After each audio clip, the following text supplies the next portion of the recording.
Hello all, this is Vibhuti Khanna from institute of commerce. नई video लेके आई हूँ। Video आपको यूट्यूब चैनल पे मिलेगी, ये मेरे इंस्टाग्राम पे नहीं मिलेगी। और उसमें मैं क्या करने वाली हूँ, मैं आपको समझाने वाली analysis of accountancy sample paper. देखिए जी, अब तक ये जो वीडियो अपलोड हो रही है, अगस्त चल रहा है, अगस्त तक आप लोग अपने मिड टर्म दे चुके हैं या आप कुछ यूटीज दे चुके हैं और उसमें आपने बहुत सारी मिस्टेक्स की हैं। हमें लगता है हमें बहुत कुछ आता है।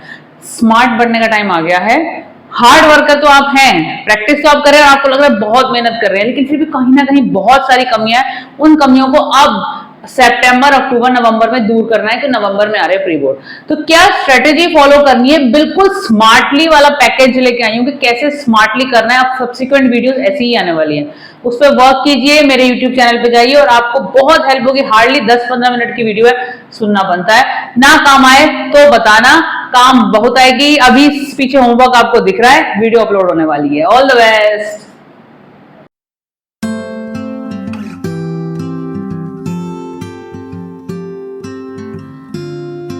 चले जी, ये है आपका analysis of accountancy sample paper as provided by CBSE for this session.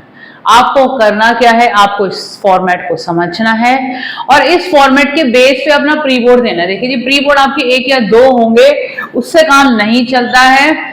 आपको बहुत कुछ एनालाइज करके चलना है। देखिए जी, एक ही प्रॉब्लम है जो मैं बहुत सालों से कानों से बच्चों के सुनते आ रही हूँ, बच्चों के मुंह से सुनते आ रही हूँ। बच्चे क्या कहते हैं, मैम पेपर पूरा नहीं हो पाया, मैम टाइम कम था, थोड़ा सा और टाइम मिलता पेपर हो जाता। आपका बोर्ड का भी यही होने वाला है। आपको पेपर पूरा आता होगा, दिक्कत कहाँ आएगी कि आपसे कंप्लीट नहीं होगा। अब वो कंप्लीट नहीं होगा तो हमें बोर्ड में नहीं करना है ना, तो हमें अभी से प्रिपरेशन करनी है। और मेरी स्ट्रेटेजी बहुत बच्चों के काम आई है, अब आपके काम आएगी जो ये बच्चे देख रहे हैं। और अगर ये वीडियो समझ में आ रही है, लग रहा है कि इंपॉर्टेंट है, तो नीचे लाइक का बटन जरूर दबाइए और अपने मुझे वैल्यूएबल कमेंट्स भी दीजिएगा। करना क्या है, देखिए जी, हमारे जो पेपर है उसमें क्वेश्चन नंबर 1 से लेकर क्वेश्चन नंबर 34 क्वेश्चन का पैटर्न है। क्वेश्चन का पैटर्न ही बहुत लंबा है, साफ सी बात है। अब सीबीएसई ने बना दिया तो करना है, ज्यादा है क्वेश्चन, क्योंकि बच्चों की स्पीड हमें पता है, पर सीबीएसई को लगता है पर बच्चे पूरा कर भी लेते हैं, ऐसा नहीं है कि नहीं कर पाते हैं। तो देखिए जी, हम स्टार्ट करते हैं क्वेश्चन नंबर 1 to 16 से। जो हमारा फर्स्ट फॉर्मेट है वो क्वेश्चन नंबर 1 to 16 है, यानी फर्स्ट 16 क्वेश्चन आपके पार्टनरशिप और कंपनी अकाउंट से आएंगे, यानी पार्ट ए से आएंगे और उसमें आपके एमसीक्यूज आएंगे। और ये भी ध्यान रखिएगा, पार्टनरशिप में से नियर अबाउट 11 एमसीक्यूज आएंगे, किसी भी चैप्टर से आ सकते हैं, और कंपनी अकाउंट से आपके 5 एमसीक्यूज आएंगे। बट हाँ, ये भी हो सकता है कि यहाँ 11 और 5 का रेशो है, वो 10 और 6 का रेशो हो जाए, दैट कैन बी डन। और बीच में ऐसे भी 1-2 एमसीक्यूज हैं जिनमें इंटरनल चॉइस है। ठीक है जी, ये तो हुए आपके नॉर्मल एमसीक्यू, तो आपको हर कॉन्सेप्ट आना चाहिए। ठीक है, फंडामेंटल से मेजरली पार्टनरशिप में कवर होते हैं, डिसोल्यूशन से कवर होते हैं, एडमिशन से भी कवर होते हैं। तो आपको सारे, वो तो छोटे छोटे कॉन्सेप्ट्स हैं, जो डिस्कस करना है मुझे लॉन्ग पे डिस्कस करना है। फिर हम आते हैं सेकंड कैटेगरी, क्वेश्चन नंबर 17, 18, 19, 20। ये जो 4 क्वेश्चंस हैं, ये आपके 3 मार्कर हैं। ध्यान से सुनिए, ये आपके 3 मार्कर हैं, इन पे वर्क करिए। कैसे वर्क करेंगे, देखिए जी, जो सैंपल पेपर सीबीएसई ने दिया है उसमें जो क्वेश्चन नंबर 17 है, दैट इज फ्रॉम रिटायरमेंट। ठीक है जी, अब रिटायरमेंट में आपसे जर्नल एंट्रीज पूछे या ज्यादातर 3 मार्कर में जर्नल एंट्रीज पूछी जाती हैं। ठीक है, आपसे गुडविल वाला पार्ट करवा ले, या मोस्टली गुडविल वाला पार्ट हो गया, या जर्नल एंट्री मांग ली, इस तरीके का क्वेश्चन होगा। उसके बाद जो क्वेश्चन नंबर 18 बोर्ड ने इस बार जो सैंपल पेपर में दिया है, उसने फंडामेंटल से दिया है, और फंडामेंटल वर्सेस फंडामेंटल, यानी इस क्वेश्चन नंबर 18 में आपकी इंटरनल चॉइस है। और इंटरनल चॉइस में दोनों ही क्वेश्चन सीबीएसई ने फंडामेंटल से दिए।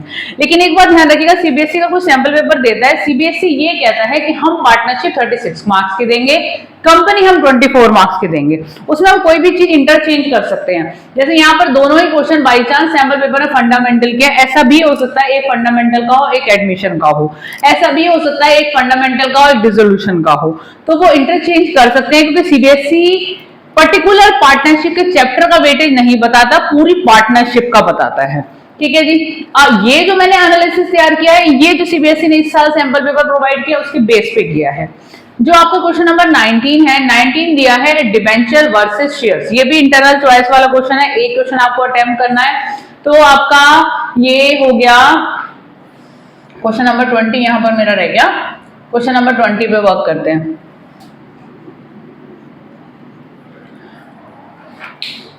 देखिए जी, अब आपका 18 क्वेश्चन फंडामेंटल वर्सेस फंडामेंटल है, question number 19 debentures versus share. तो अब डिबेंचर वर्सेस शेयर्स में एक क्वेश्चन 3 मार्कर डिबेंचर का है, एक क्वेश्चन 3 मार्कर आपका शेयर्स का है। ठीक है, डिबेंचर में भी ध्यान रखिएगा अदर देन कैश वाले क्वेश्चंस, शेयर्स में भी अदर देन कैश वाले क्वेश्चंस, और डिबेंचर्स में मॉर्गेज वाले केसेस वो ज्यादातर यहाँ आते हैं 3 मार्कर में, वो दिए जाते हैं। ठीक है, जो क्वेश्चन नंबर 20 है वो आपका गुडविल चैप्टर से है। वो गुडविल कोई सी भी करा सकते हैं, average profit method, capitalisation method, super profit method या वेटेड एवरेज मेथड, किसी भी मेथड से। तो आपके ये 3 मार्कर 4 क्वेश्चंस आने हैं, जिसमें से अगर आप ध्यान से देखें तो 1 2 3 तो आपके 9 मार्क्स का पेपर तो फंडामेंटल से है, और सॉरी 9 मार्क्स का पेपर पार्टनरशिप से है, और एक 3 मार्कर क्वेश्चन है जो शेयर्स का है। ठीक है जी, उसमें भी चॉइस आ रही है डिबेंचर या शेयर्स, ऐसा भी हो सकता है दोनों शेयर्स क्यों, ऐसा भी हो सकता है दोनों डिबेंचर्स क्यों। सीबीएसई तो ये कहता है कंपनी दे रहे हैं हम 24 नंबर की, वो कोई सा भी इंटरचेंज कर सकते हैं। ठीक है जी, अब बात करते हैं क्वेश्चन नंबर 21 22 की। 21 22 दो क्वेश्चन है, 4 मार्कर है, कंफर्म ही रहता है, ये इसी तरीके का ही आता है। क्वेश्चन नंबर 21 आपका आएगा बैलेंस शीट का, आपसे एक्सट्रैक्ट ऑफ बैलेंस शीट बनवाया जाएगा कंपनी अकाउंट्स में से।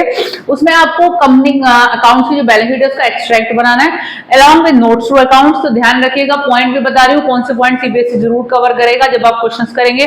तो आप ये देख लीजिए, call in arrear plus share forfeiture की जो अमाउंट की कैलकुलेशन है, वीडियो मेरी इसकी बनी हुई है, एक ही वीडियो में दोनों कॉन्सेप्ट समझाए हुए हैं, अगर आप मेरी प्लेलिस्ट में जाके देखते हैं वो वाला क्वेश्चन आएगा। क्वेश्चन का लेवल ही बता रही हूँ, एक ही वीडियो देख के बैलेंस शीट वाला क्वेश्चन नंबर 21 डन ही हो जाएगा, क्योंकि एक ही वीडियो में मैंने 2 बैलेंस शीट बनवाई है, उससे बाहर नहीं आएगा, ये ध्यान रखेगा। इसके बाद क्वेश्चन नंबर 22 है डिसोल्यूशन की जनरल एंट्री 4 मार्कर।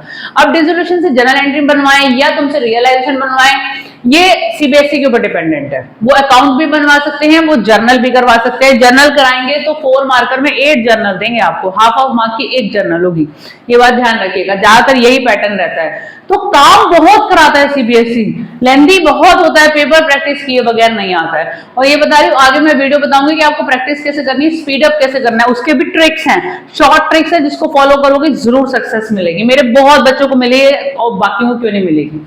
अब बात करते हैं जो बड़े वाला काम है, लॉन्ग क्वेश्चन है। क्वेश्चन नंबर 23 24 25 एंड 26 4 क्वेश्चन है आपके यहाँ पे। अब चारों क्वेश्चन लॉन्ग है, एक बात ध्यान रखिएगा, ध्यान से देखिए, मैंने सारा का सारा यहाँ डिस्क्रिप्शन बताया हुआ है। तो देखिए क्वेश्चन नंबर जो 23 है, शेयर्स वर्सेस शेयर्स, यानी इसमें आपकी इंटरनल चॉइस आ रही है। आपका लॉन्ग क्वेश्चन आएगा शेयर्स का, शेयर्स के अंदर आपको प्रोराटा भी कवर करेंगे, अप्लाइड अलॉटेड भी कवर करेंगे, आपका कॉल इन एरियर भी कवर करेंगे, कॉल इन एडवांस भी कवर करेंगे, फॉर फीचर भी करेंगे, री इशू भी करेंगे, और फिर बचा हुआ पैसा कैपिटल रिजर्व में ट्रांसफर करोगे। यानी कंपनी अकाउंट्स का जो प्रॉपर हर एलिमेंट एक ही क्वेश्चन में जो कवर होता है वो यहाँ आएगा, और इसमें भी चॉइस होगी। बेटा लेवल दोनों का सेम होगा, ऐसा हो सकता है कि दोनों का लेवल सेम हो, या जो वर्सेस जो आपका ऑप्शन है उसमें ऐसा भी करते हैं, सिर्फ फॉरफीचर के ही क्वेश्चंस, फॉरफीचर, रीइशू और कैपिटल रिजर्व वाली एंट्री के जो 3 क्वेश्चन बनते हैं, 3 एंट्री वाला जो एक क्वेश्चन बनता है, वैसे 3 सिचुएशन दे दें। ऐसा भी सीबीएसई ने लास्ट पेपर्स में किया है, लास्ट प्रीवियस ईयर्स में किया है। तो एक प्रॉपर लॉन्ग दे दिया और एक आपको 3 पार्ट में करवा लिया फॉरफीचर वाला केस। फॉरफीचर भी होता है, उसमें रेशियो भी होता है और कैपिटल रिजर्व भी होता है। अगर आप अभी तक कंपनी कर चुके हैं तो आपको मेरी बात समझ में आएगी, नहीं तो और 1 महीने बाद समझ में आएगी, वीडियो को सेव कर लीजिएगा। ठीक है, ये हुआ इंटरनल चॉइस। क्वेश्चन नंबर 24 है प्रॉपर एडमिशन का क्वेश्चन, जिसमें आपसे रिवैल्यूएशन अकाउंट बनवाएंगे, कैपिटल अकाउंट बनवाएंगे और बैलेंस शीट बनवाएंगे। ये एडमिशन वर्सेस रिटायरमेंट जो सैंपल पेपर प्रोवाइड किया गया उसमें एडमिशन और रिटायरमेंट का क्वेश्चन है चॉइस में। ऐसा भी हो सकता है कि दोनों एडमिशन की और ऐसा भी हो सकता है दोनों रिटायरमेंट की, और प्रॉपर लॉन्ग वाले विद कैपिटल एडजस्टमेंट, वो यहाँ पर 6 मार्कर आएगा। टाइम तो लगता है ना इन बड़े क्वेश्चन को करने में। क्वेश्चन नंबर 25 जो आ रहा है वो डेथ ऑफ द पार्टनर से आ रहा है, 6 मार्कर, जिसमें एग्जीक्यूटिव अकाउंट आपसे बनवा रहे हैं। तो रिवैल्यूएशन तो आपको बनाना ही पड़ेगा और उसके बाद आपको कैपिटल अकाउंट फॉर्मेशन करनी है, वो क्वेश्चन नंबर 25 है। क्वेश्चन नंबर 26 में आपसे प्रॉपर लॉन्ग वाला डिबेंचर्स का क्वेश्चन कराया जा रहा है। एक छोटी सी बात बताना चाहूंगी, डिबेंचर चैप्टर में हार्डली 40 क्वेश्चन है, सबसे छोटा चैप्टर है, और उसका वेटेज आप बोर्ड में देख लो 10 नंबर का है ही। 10 मार्क्स का डिबेंचर आ ही रहा है, और इंटरनल चॉइस अगर हम काउंट करें ना तो इस चैप्टर से नियर अबाउट 13 मार्क्स का भी कभी कभी पेपर बन जाता है। अगर आप कुछ क्वेश्चन ऐसे हैं जहां पर शेयर्स और डिबेंचर्स में चॉइस है, तो आप अगर डिबेंचर अटेम्प्ट करते हैं, डिबेंचर छोटा चैप्टर है, इजी चैप्टर है, स्कोरिंग है, वर्क करना बनता है। अब यहां तक हम कहेंगे कि ये जो आपका हुआ, ये केस, ये केस, ये केस और ये केस, ये हमारा था पार्ट ए। पार्ट ए में हमारी पार्टनरशिप और कंपनी कवर हो रही थी। अब हम डिस्कस करते हैं पार्ट बी। 1 2 3 4, ये पार्ट बी है बेटा। पार्ट बी में क्या है, पार्ट बी में मैं लास्ट से शुरू होती हूँ। जो क्वेश्चन नंबर 34 है बेटा, ये चैप्टर अभी तक आपका नहीं हुआ होगा। कैश फ्लो का चैप्टर टीचर्स जाके कराते हैं अक्टूबर में, उससे पहले नंबर ही नहीं आ पाता है। और हार्डली 2 या 3 क्वेश्चन क्लास में कराए जाएंगे, 5 या 6 क्वेश्चन ट्यूशन में कराए जाएंगे, थोड़े से ज्यादा करा दिए जाएंगे। उससे ज्यादा टीचर करा नहीं पाता, उसके पास टाइम नहीं होता, प्री बोर्ड आ जाते हैं। बट इसकी सक्सेस तभी आती है जब आप कम से कम 25 से 30 कंप्लीट कैश फ्लो के क्वेश्चन करेंगे। और इसमें बच्चे मेरे पास दिसंबर जनवरी तक भी रोते रहते हैं, प्रैक्टिस करते रहते तब जाके सक्सेस आती है। तो प्रैक्टिस करना बनता है, इसकी भी प्रॉपर वीडियोस अवेलेबल है। तो कैश फ्लो का एक क्वेश्चन आएगा 6 मार्क का, क्वेश्चन नंबर 34 लास्ट रहेगा। पेपर अटेम्प्ट भी कैसे करना है लास्ट में बता रही हूँ, वीडियो पूरी लास्ट तक देखिएगा, बहुत सारे ट्रिक्स आने वाली हैं। इसके बाद क्वेश्चन नंबर 33 है। 33 आ रहा है आपका अकाउंटिंग रेशियोज करके चैप्टर है। 25 से 26 रेशियो है। मैं 7 से 8 इंपॉर्टेंट रेशियोज आपको बता दूंगी कि भैया वो करके जाओगे, उसी में से पेपर बन जाता है। तो यहाँ पर आपका एक 4 मार्क का क्वेश्चन आएगा, उसमें 4 मार्क का क्वेश्चन में आपके 2 रेशियोज पूछे जाएंगे, 2 मार्क के, तो उस पर आपको वर्क करना है। ठीक है, क्वेश्चन नंबर 31, 32 3 मार्कर है। 3 मार्कर में जो क्वेश्चन नंबर 31 है, क्वेश्चन नंबर 31 जो आपकी थर्ड बुक है यानी पार्ट बी का जो फर्स्ट चैप्टर है, उसमें आपका पूरा बैलेंस शीट का फॉर्मेट है, जिसमें मेन हेड सब हेड बताने होते हैं। 3 नंबर में 6 सिचुएशंस आपके सामने आएंगी, ये बात ध्यान रखना। मान लीजिए आपको दे दिया लैंड एंड बिल्डिंग, आपकी लैंड एंड बिल्डिंग क्या है, नॉन करंट एसेट्स है, नॉन करंट में भी टेंजिबल। तो आपका जो मेन हेड है वो है नॉन करंट एसेट और आपका सब हेड है टेंजिबल फिक्स्ड एसेट। तो ये दोनों बताने पे आधा नंबर मिलेगा। 6 सिचुएशन ऐसी आएंगी, मेन हेड सब हेड वाला। इजी पड़ता है लेकिन प्रैक्टिस करना बनता है। और लैंड एंड बिल्डिंग नहीं दिया जाता, थोड़ा सा टफ दिए जाते हैं। इसके बाद जो क्वेश्चन नंबर 32 है, ये है कंपैरेटिव एंड कॉमन साइज। ये बेटा आपका पार्ट बी का पार्ट है, लेकिन ये इस बार क्योंकि पिछले 2 साल से चैप्टर कट रहा था, तो इस बार एक कंपनी अकाउंट्स की बुक में जो इसका कंटेंट जो है वो कंपनी अकाउंट्स बुक में इन्होंने डाल दिया है। वैसे पार्ट बी का चैप्टर है, इसमें आपको एक कंपैरेटिव स्टेटमेंट बनानी होती है as per the last year balance sheet और एक कॉमन साइज स्टेटमेंट। इसमें चॉइस आ रही है, दोनों अलग अलग चैप्टर है। तो बैलेंस शीट के बेस पे या स्टेटमेंट P&L के बेस पे कंपैरेटिव स्टेटमेंट बनती है और सेम वे से एक कॉमन साइज स्टेटमेंट बनती है। दोनों में चॉइस आ रही है। बोर्ड ऐसा कर सकता है दोनों को कंपैरेटिव दे दे, बोर्ड ऐसा कर सकता है दोनों को कॉमन साइज दे दे, ऐसा हो सकता है। इजीएस्ट चैप्टर है, हार्डली 3-4 डेज के दोनों चैप्टर है, मैं ये बता रही हूँ। 32 क्वेश्चन नंबर ये है आपका जो 3 मार्कर आएगा। अब बात करते हैं 1 मार्कर्स में। 1 मार्कर में जो आपकी थर्ड बुक है, ध्यान रखिएगा 1 मार्कर में जो क्वेश्चन नंबर 27 है वो फाइनेंशियल एनालिसिस से आ रहा है, पार्ट बी यानी कि थर्ड बुक का सेकंड चैप्टर थ्योरी का है, जिसमें से आपका 1 मार्कर एक आएगा।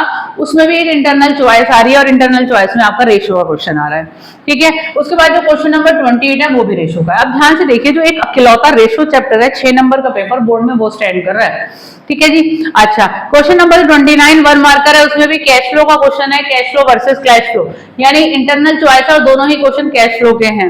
और क्वेश्चन नंबर 30 भी आपका कैश फ्लो का है। देखिए जी, मैं ये नहीं बोलती कि यहाँ दोनों कैश फ्लो के आएंगे, हो सकता है यहाँ रेशियो आ जाए। मैं ये नहीं बोलती है कैश फ्लो, हो सकता है यहाँ पे मेन हेड सब हेड का क्वेश्चन आ जाए।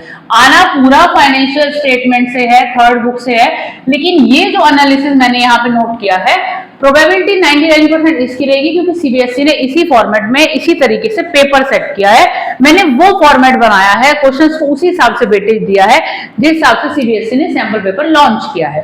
बट ऐसा नहीं है कि hard and fast rule CBSE अपने ही सैंपल पेपर में चेंजेस कर देता है। उसका कहना क्या है कि मैं analysis of financial statement 20 number की दे रहा हूं, मैंने ये डिवीजन रखा है, लेकिन इसके बावजूद भी इसमें कुछ ना कुछ चेंजेस हो सकते हैं।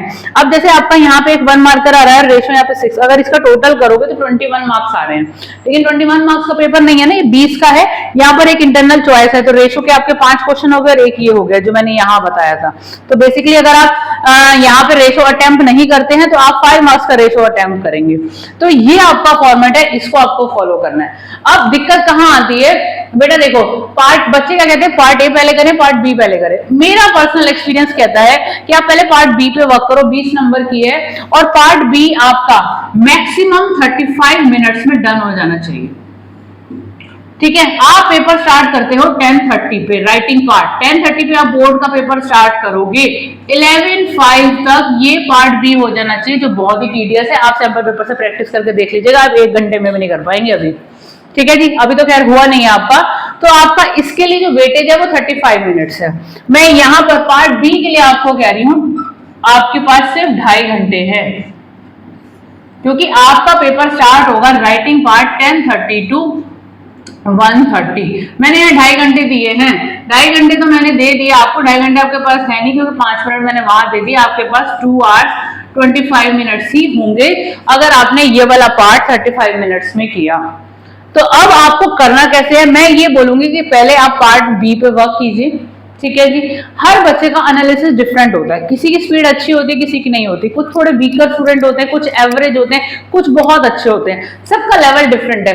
तो अपने को असेस करने के लिए 1 या 2 प्री बोर्ड करने से काम नहीं होगा, सैंपल पेपर से प्रैक्टिस कीजिए। और जब नवंबर आएगा मैं एक बात बोलूंगी, मेरी वीडियोस आती रहेंगी कि कैसे आपको सैंपल पेपर अटेम्प्ट करना है और टाइमलाइन कैसे फॉलो करनी है, उसमें क्या स्ट्रेटेजी फॉलो करनी है वो भी मैं शेयर करने वाली हूँ।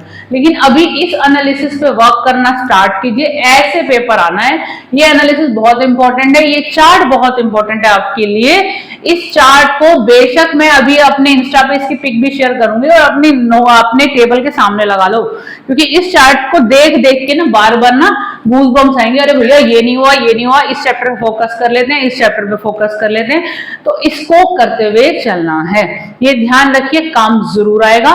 मेरे प्रीवियस स्टूडेंट को अभी तक मैंने इन पे वीडियोस नहीं बनाई थी, लास्ट ईयर मैंने इस पे वीडियो बनाई थी, बच्चों को हेल्प हुई, तो मुझे लगा इस साल के पेपर पे मुझे इस तरीके की वीडियो बनानी चाहिए जिसमें ये सारा एनालिसिस समझ में आ जाए। तो कोशिश तो की है कि आपको समझ में आ जाए। अगर आपको पसंद आई है तो प्लीज मुझे कमेंट बॉक्स में मैसेज जरूर कीजिएगा। All the best. मैं जानना चाहती हूँ ये वीडियोस जो मेरी हैं कहाँ कहाँ कौन से सिटी से बच्चे देख रहे हैं, पता तो चले कौन कौन देख रहा है। तो प्लीज लाइक शेयर सब्सक्राइब और अपने सिटी का नाम लिखना ना भूलेगा, सिर्फ सिटी का नाम मैं मांग रही हूँ, मुझे जानना है कि कहाँ कहाँ तक वीडियो जा रही है। और अपने फ्रेंड से प्लीज शेयर कीजिए। All the best.